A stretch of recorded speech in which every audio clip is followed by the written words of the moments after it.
yang perlu digarisbawahi bahwa tidak ada ujian yang datang dari Tuhan, Mas. Nggak ada. Nggak ada. Loh, gini, kalau Allah Maha, ngapain harus nguji? Toh dia tahu kok ini akan teruji atau enggak. Iya. Betul nggak, Mas? Iya, bener. Berarti kita harus menyadari bahwa Allah itu pembuat sistem dan sekolah kehidupan, di mana dia ngebuat semua apapun kebutuhan kita belajar, kita yang mempertanggungjawabkan kurikulum kita masing-masing. Jadi mau itu ujian, mau itu azab, nggak datang dari siapa-siapa, dari perilaku kita kok. Makanya di surat 42 ayat 30 Al-Quran, apapun musibah yang datang kepada dirimu disebabkan oleh perbuatan tanganmu sendiri. Aura. Salah satu yang akan membuat aura terpancar luas adalah rajin sedekah, Mas. Rajin sedekah. Yes. Oke. Artinya berbuat kebaikan. Karena berbuat kebaikan itu bagian dari konteks di mana kita melepaskan kemelekatan. Kalau kita kemelekatannya lepas, di dalamnya banyak yang lepas, itu pasti akan terpancar, Mas. Maka orang yang banyak berbuat kebaikan, itu vibes-nya kerasa kok.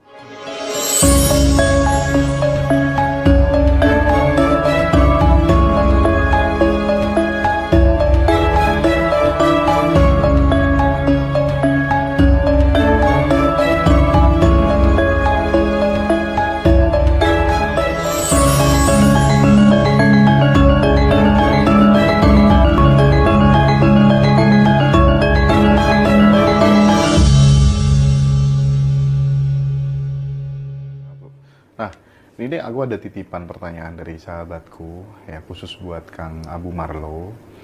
Jadi dia itu cewek, Kang. Dia dinikah siri sama pasangannya, sementara si istri pertamanya tidak setuju. Sampai kemudian si teman saya itu melahirkan anak gitu. Nah, pengennya kan suaminya juga dinikah secara pemerintah umum gitu kan ya, sehingga bisa punya yang namanya akte kelahiran dan seterusnya gitu. Nah, pertanyaan saya, kalau soal solusi sih biar dipikir sendiri ya bagaimana, itu kan urusan mereka gitu ya. Pertanyaan saya, merebut istri atau suami orang itu ada karmanya nggak jika ketahuan ataupun Nggak ketahuan. Nggak ketahuan. Aduh, ini menarik nih. Iya, ini yang nanya kita nggak ikut enak, kita yang jawab ya. Kita nggak ikut enaknya ya. Kita disuruh nyari solusi lagi, gimana sih gitu. Pas enaknya nggak ngajak, pas pusingnya ngajak-ngajak gitu. Bener. Oke, tapi gini sih Mas Hendra, overall ya, saya akan berbicara bukan masalah hanya perselingkuhan, apa dan lain-lain gini. Kita nggak bisa melawan yang namanya hukum tarik-menarik, hukum sebab akibat, hukum karma gitu. Karena apapun yang terjadi itu pasti bagian dari perilaku gitu Mas Hendra. Apapun yang terjadi gitu. Karena segala bentuk apapun, mau ketahuan, mau enggak, itu akan terrecord di memori kan. Di memori kita tuh pasti terrecord gitu, mau nggak mau gitu. Dan itu akan menjadi sesuatu hal yang balik lagi ketika kita bicara tentang tabur tuai, apapun pasti ada konsekuensinya gitu. Gitu loh Mas Hendra. Jadi saya lebih menitik beratkan untuk mewaspadai kenapa sih kita perlu melakukan sesuatu dengan kesadaran, karena semua akan kembali ke diri kita. Konsekuensi itu misalnya ATM berkurang dan sebagainya. Macam-macam, semuanya gitu. Nah, tapi konsekuensi yang paling dirasakan adalah rasa, Mas Hendra. Mas Hendra, kita dilahirkan fitrah. Sebenarnya ya, hal yang kita lakukan di luar fitrah, kita tuh udah dikasih tanda deg-degan loh Mas Hendra. Contoh-contoh ya, ini kita ngomong yang luas dulu aja. Okay. Kita tuh dari Sang Maha Kasih Sayang, diciptakan dengan kasih sayang, kita ini produk kasih sayang sebenarnya. Ini teman-teman yang nonton ya, ingat-ingat deh, pertama kali dulu bohong, gimana rasanya? Nah ini kalau udah mulai lupa kapan, berarti udah kebanyakan bohong aja, udah ya gitu ya. Kira-kira ya.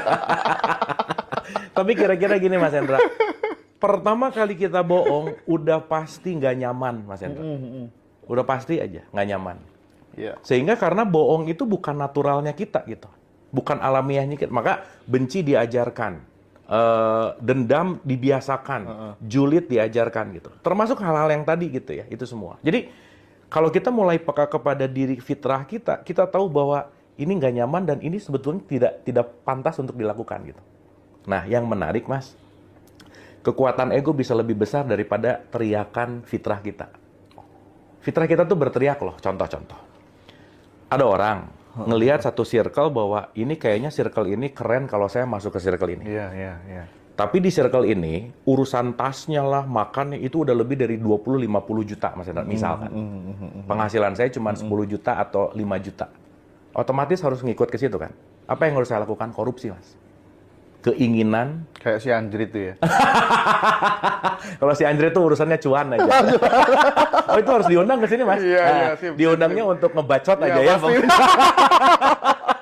Karena si Andre itu tuh bagus banget kalau untuk ngomongin Iya, cuan iya, tuh iya. udah keren banget Iya, aja. udah diwawancara enak-enak, dia tinggal ngambil paketan. Tinggal diambil paket lagi udah. Ujung-ujungnya gift dong gitu lah kira-kira. Jadi ya menarik sih gitu. Anyway, nah singkat cerita Mas Hendra, pertama kali saya atau kita ini mau melakukan katakanlah korupsi gitu ya, itu pasti deg-degan Mas.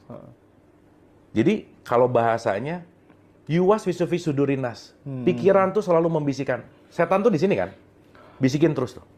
Kamu kayaknya kalau sekarang punya tas yang 100 juta, oke loh, kamu korupsi aja. Nah, mulai tuh.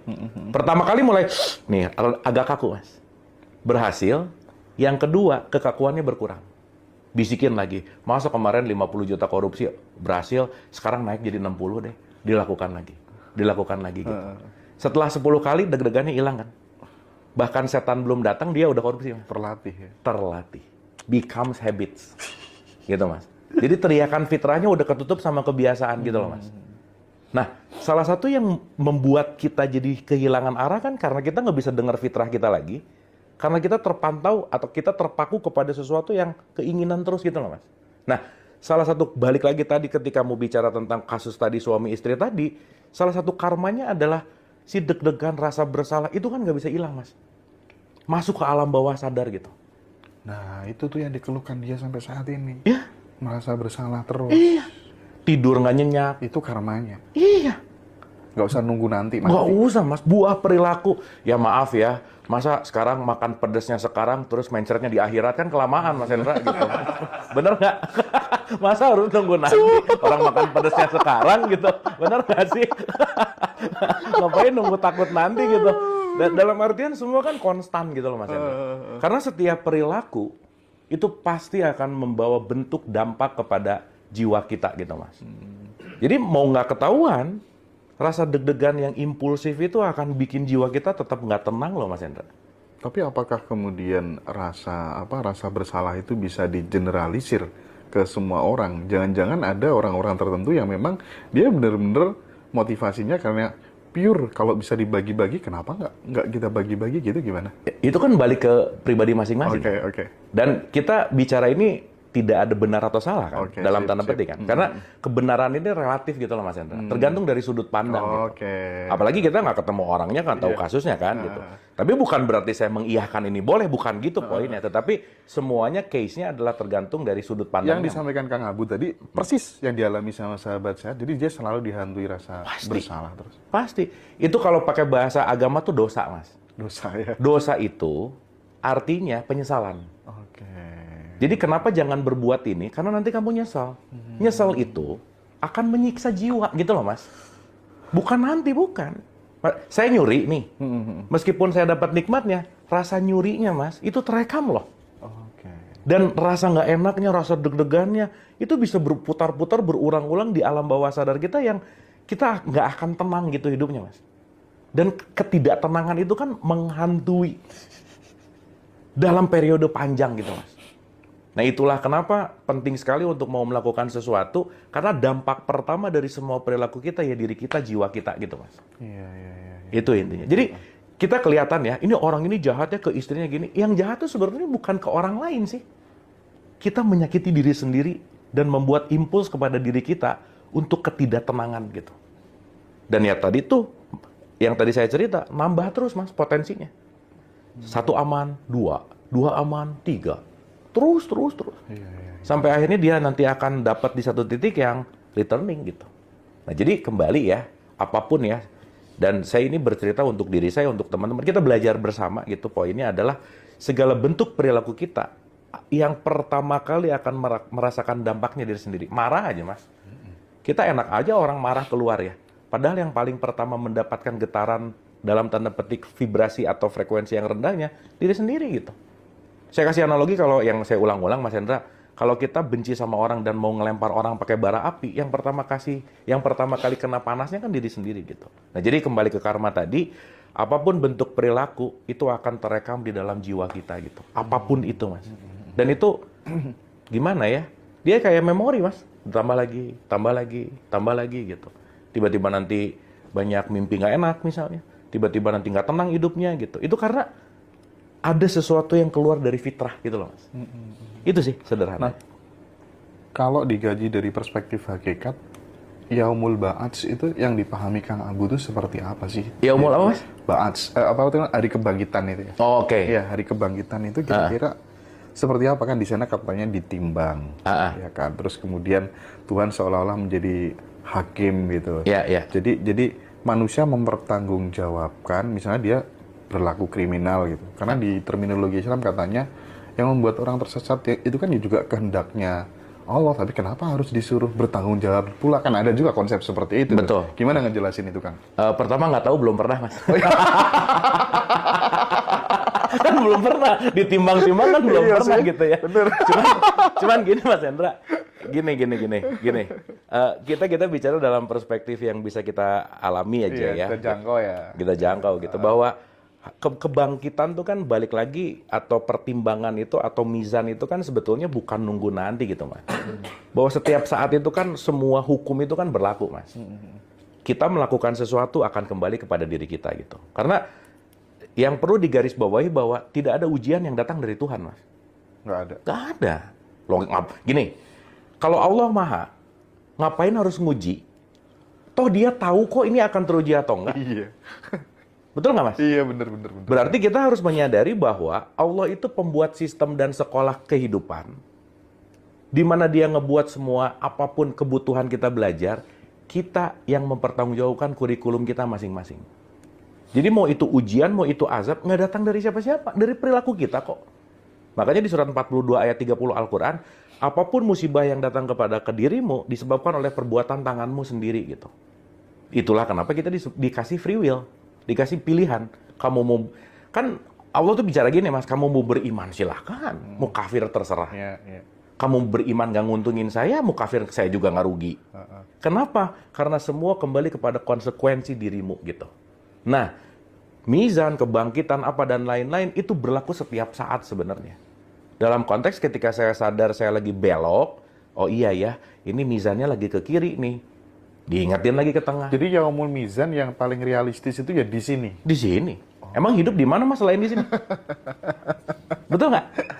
Kan besok nggak ada. Iya. Tadi udah lepas, lewat. Life is always now kan. Jadi, Mas, kalau kita masih menganggap bahwa ada tempat yang lebih baik nanti, sibuk di nanti, kita lupa untuk mensyukuri saat ini gitu. Iya, benar. Dan kalau kita bicara Quran kan berbicaranya kapan? Saat ini dong. Bukan hidup untuk hidup akhirnya. Bukan hidup untuk hidup, hidup untuk nanti. Hidup untuk mati. Hidup untuk mati gitu. Bahkan ya mudah-mudahan nanti mau masuk surga yang gini. Kalau ada ya. Iya. Bener nggak? Kan nanti. Tapi kalau kita berbicara dalam perspektif yang lebih luas, yang lebih esensi, itu kan semua hanya berbicara di sini, sekarang, saat ini gitu. Jadi ya mizan sekarang, bangkit ya sekarang, akhirat ya sekarang, dunia ya sekarang. Semua konteksnya kita berbicara dalam wilayah saat ini. Dalam perspektif akhirat kesadaran. ya sekarang itu maksudnya gimana? Gini, Mas, akhirat itu sesuatu yang akhir. Sesuatu yang akhir. Kesadaran di dalam. Dunia itu di luar diri kita. Maka akhirat itu adalah kesadaranku di dalam konteks aku menyadari sang kesejatianku di sini. Itu adalah akhiratnya di situ gitu. Jadi bahasa gampangnya gini, Mas. Faktor luar diri kita itu ditentukan dari dalam diri kita. Karena ini proyeksi. Jadi di dalam diri kita, itu namanya akhiratnya. Oh. Jadi kalau akhiratnya Mas Hendra oke, dunianya pasti oke. Oke. Gitu, Mas. Iya. Jadi kalau Mas Hendra tenang, dunianya pasti ikut tenang. Kalau Mas Hendra di sini chaos, dunia pasti ikut chaos. Makanya yang di luar adalah proyeksi dari yang di dalam. Maka dunia adalah proyeksi dari akhiratmu. Gitu. Dunia adalah proyeksi dari dalam dirimu sendiri. Yes. Karena yang paling akhir kan di dalam. Iya. Yang paling akhir itu adalah sang sejati gitu. Gitu kira-kira. Maka ini lagi nggak berbicara dalam konteks letak geografis gitu, Mas. Iya. Bukan tempat gitu. Tapi kesadaran gitu. Itu sih bahasa gampang. ini sudah layak dijuluki Abu Marlo alaihissalam nggak sih? Nggak, AS-nya nama asli saya kan AS-nya tuh Abu Sofyan. Oh iya, Abu Sofyan. Udah gitu. Nah, jadi emang AS Mas, jangan salah Mas, hati-hati ya. Iya. Saya udah emang AS dari lahir gitu. Sorry. Aduh. Oke, sebelum Mbak Dodi ya. Berarti gini Kang, antara makhluk dengan Allah itu sebenarnya memang nggak ada dikotomi ya? Nggak ada ya? Nggak ada dikotomi. Oke. Nggak ada dikotomi. Karena itu semua dalam konteks yang namanya menampil gitu Mas. Menampil gitu. Gini. Abis Ramadan tuh kembali ke fitrah. Fitrah itu adalah origin. Origin. Ya, the origin. Mas Hendra, saya tanya ini pasti jawab meja, saya tanya ini pasti jawab kursi. Iya. Kalau saya atau Mas Hendra masih ngelihat ini meja, ini kursi, saya masih musyrik, Mas. Kok bisa? Karena masih memisahkan ini meja, ini kursi dalam bentuk nama. Oke. Tapi kalau saya udah fitrah, saya akan ngelihat ini kayu, ini kayu. Maka ini kayu, ini juga kayu, ini kayu. Pintu kayu. Iya. Ini kayu. Betul nggak? Berarti kalau sekarang kita melepaskan dari identitas, kemana saja saya memandang, saya melihat kayu. Bener nggak, Mas? Iya. Jadi ini kayu yang dinamain meja. Kayu yang dinamain pintu. Kayu yang dinamain kursi. Bahan dasarnya kayu nggak kira-kira? Kayu. Cuman beda aja namanya, betul nggak? Oke. Sekarang kita masuk lebih ke partikel. Di partikel ini kan ada atom. Di sini ada atom. Di sini semua ada energi. Di sini ada energi. Berarti semua energi nggak kira-kira? Berarti dia juga. Itulah kenapa semua kesatuan ini menjadi partikel dalam satu kesatuan gitu. Maka kalau Allah itu balik lagi ya, lautan, maka semua makhluknya itu adalah tetesan. Tapi tetesan nggak bisa disebut lautan, nggak bisa. Oke. Gitu Mas. Jadi kalau ngomongin dikotomi bahwa ya semua menampil dalam bentuk makhluk gitu kira-kira. Maka kemana saja kamu menghadap, di situ aku gitu. Tapi ini partikelnya. Kemana saja aku menghadap, di situ aku. Betul. Kemana aja kamu menghadap, di situ aku. Betul. Kan di Al-Baqarah 115 tuh timur dan barat milik Allah. Kemana saja kamu menghadap, itu wajah Allah. Kalau aku pernah dengar gini ya, kullu syai'in halikun illa wajhah. Ini agak relate sih. Segala sesuatu kullu syai'in halikun illa wajhah, akan musnah illa kecuali wajahnya Allah. Iya. Nah, yang disebut wajahnya Allah yang nggak bisa musnah itu yang mana, Kang? Gini, kalau sekarang kita udah ngelihat ini hanyalah Allah, namanya jadi musnah nggak Mas? Udah nggak ada Hendra, nggak ada Abu, nggak ada siapa-siapa. Ini kan kita cuma jadi manusia sekarang. Iya. Berarti kalau saya ngelihat Mas Hendra sebagai manusia, saya nggak akan ngerendahin Mas Hendra kok. Karena saya sudah melepaskan semua dikotomi kemakhlukannya, mau itu nama, mau itu agama, suku, bangsa, ras, itu yang melekat kepada Mas Hendra, udah saya nggak kelihatan gitu. Itu yang semuanya akan hilang kecuali wajah Allah gitu. Gila. Gitu Mas. Karena Mas Hendra besok bisa ganti nama. Iya. Betul nggak? Benar. Tapi wajahnya aslinya nggak akan pernah tergantikan sebagai manusianya gitu. Gitu. Jadi semuanya akan hancur kecuali wajahnya dia. Ya iyalah, identitas kita bisa pindah. Gitu. Nama kita bisa ganti gitu. Oke. Kang, saya yang terakhir sebelum dilanjutkan teman saya ya, Kang ya. Siap. Tentang aura wajah, Kang. Apa? Aura. Aura kenapa? Aura. Jadi ada subscriber. Dia itu transfer ke beberapa praktisi spiritual atau supranatural gitu ya, untuk supaya aura wajahnya bagus gitu, auranya bagus gitu ya.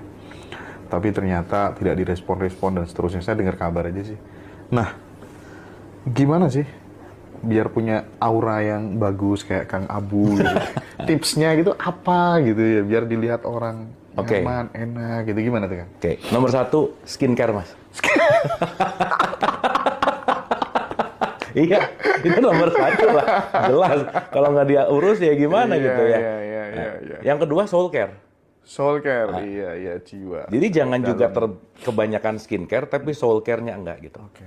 Karena poinnya adalah aura itu kan pancaran dari esensi Mas.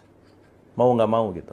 Jadi kalau auranya mau terpancar, kita bicara dalam konteks aura, salah satu yang akan membuat aura terpancar luas adalah rajin sedekah Mas. Rajin sedekah. Yes. Artinya berbuat kebaikan.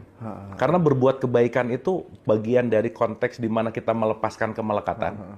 Kalau kita kemelekatannya lepas, di dalamnya banyak yang lepas, itu pasti akan terpancar, Mas. Maka orang yang banyak berbuat kebaikan, itu vibes-nya kerasa kok. Gitu kira-kira. Tapi skincare jangan lupa juga gitu. Sedekah ya, tapi nggak skincare nggak akan glowing juga sih gitu. Tapi itu saya kampanyekan terus loh, Kang. Jadi Kang Abu kan sering mengatakan bahwa kalau pengen kamu menolong diri sendiri ya dengan banyak-banyak nolong orang lain. Yes. Itu saya kampanyekan di mana-mana dan memang ya karena aku ngalamin sendiri sih. Iya. Ya aku ngalamin sendiri. Iya, iya. Karena ya kita tuh nggak pernah nolong orang lain, Mas Hendra. Benar. Gimana mau nolong orang lain? Yang kita tolong itu hanyalah diri kita. Diri kita sendiri sebenarnya. Kira-kira gitu, Mas Oke. Hendra.